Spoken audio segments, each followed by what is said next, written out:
What's up, everybody? My name is Alex Srednoselac, and I'm a film critic at FilmBook. Today, I'm going to be going over my top 10 films of 2020. I'm not going to lie, 2020 hasn't been a great year for film in general. We saw a lot of movies push back due to the pandemic, so needless to say, my list is pretty slim as far as choices. While I am calling this my top 10, the list of movies are in no particular order, except for the last one. That will be my favorite film of 2020. I also want to note, I didn't get the chance to watch every movie that came out. There's still a pretty long list of movies that I would like to end up seeing eventually. But without further ado, let's get into the list. The first movie on my list is Trials of the Chicago 7. This movie was written and directed by Aaron Sorkin and has a great ensemble cast, including Sacha Baron Cohen and Eddie Redmayne. This film showcases a heated court battle between a group of people that were a part of an uprising during the 1968 Democratic National Convention in Chicago, Illinois. Like all of Sorkin's work, the writing in this movie is amazing,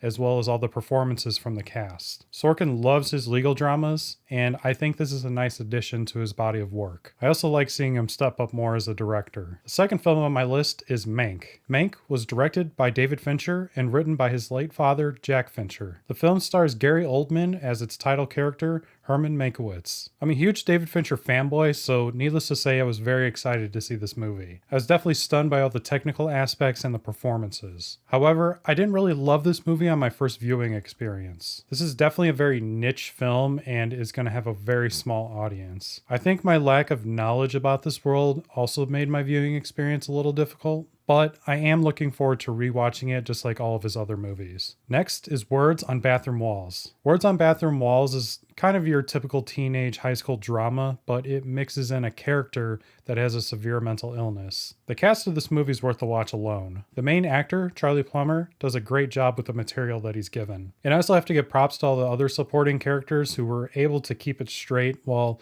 all of Charlie's visions were happening around them. I did have a problem with some of its inconsistencies and logic issues, but overall, I think it's worth watching at least once. The next movie on my list is Swallow. Swallow might have been the strangest yet most intriguing movie that I've seen all year. Haley Bennett is the main actress in this film, who is addicted to swallowing inedible objects. Stay with me. I think general viewers will probably be turned off by this movie because it can be a bit uncomfortable to watch at times, but Haley Bennett gives her best performance to date, in my opinion. I definitely recommend this movie to anybody who's just looking for something weird to watch. The next movie is The Hunt. The Hunt is kind of a horror thriller movie that was supposed to come out in 2019, but got pushed back indefinitely because of all the mass shootings that were happening around the time of its release. And then randomly, they decided to release it in 2020. Fitting, right? Needless to say, the controversy surrounding this film hyped it up a bit more than what it was worth. But I will say,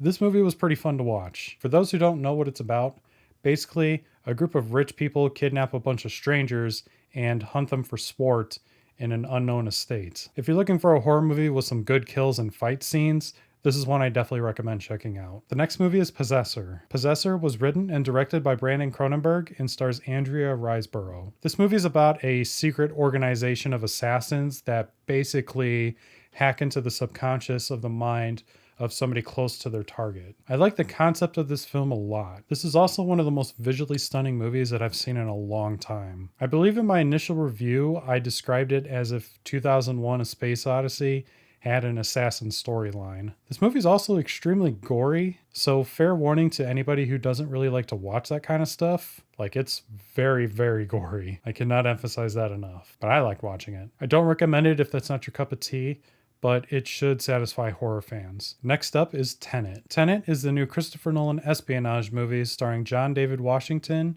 and Robert Pattinson. Christopher Nolan is another one of those filmmakers that I could admit to admiring pretty heavily. I fell in love with his unique style of filmmaking and how he's able to tell small budget stories on larger scales. Tenet is certainly not my favorite Christopher Nolan movie. Without giving too much away, the best way that I could describe the plot is if you took a James Bond movie and played it forwards and backwards at the same time. That's all I'm going to say about it. There's definitely a lot to unpack with this movie, which can make for a frustrating viewing experience. However, this is one of those movies that I can go back and watch time and time again and find new details that I missed before. Next on the list is The Invisible Man. The Invisible Man was written and directed by Leah Whannell and stars Elizabeth Moss. This is a low-budget take on Universal's monster universe that they were trying to start a few years ago. You know, when they remade The Mummy with Tom Cruise. Didn't work out too well. This movie did because they made it for like $2 and it made $7 jillion. So good job, Blumhouse. Elizabeth Moss's character is stalked by the ghost of her abusive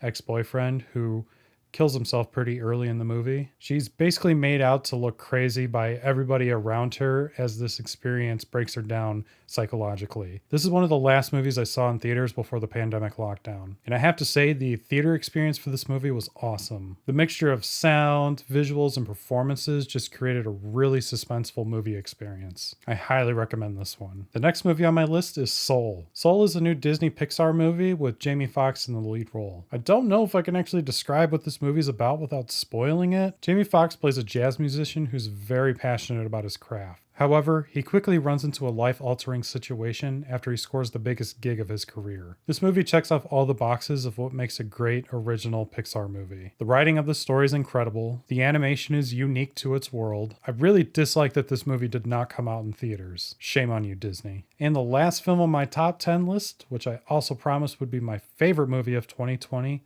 is Sound of Metal. Sound of Metal stars Riz Ahmed and Olivia Cook. Ahmed plays a drummer for a metal band who's rapidly losing his hearing. This movie took an interesting approach on showing a different side of the deaf community that isn't regularly shown in movies or TV. Ahmed's performance is incredible. In my initial review, I claimed that I would start a riot if Riz Ahmed did not win Best Actor at the next Academy Awards. I probably won't do that, but I will definitely give the Academy a strong finger waving if they don't do it. I don't want to say much about this movie because I feel like it's just one that everybody should experience whether you know what it's about or not. The metal music aspect might turn off some people who don't like that kind of music, but it's a movie that I really feel like everybody should experience. It will give you some perspective that I think that this world desperately needs. And that's it. My top 10 movies of 2020. Hopefully next year we'll get more movies that'll come out so I have tougher decisions to make as far as my top 10. Anyway, I'd like to thank you all for watching. You can see more of my reviews on the FilmBook website. That's film-book.com. Just search for Alex Srednoselac. You can also see other reviews and videos I've done on my YouTube channel, link in the description. I will also link any of the reviews for any of the movies on this list that I have the chance to review. If you like this video,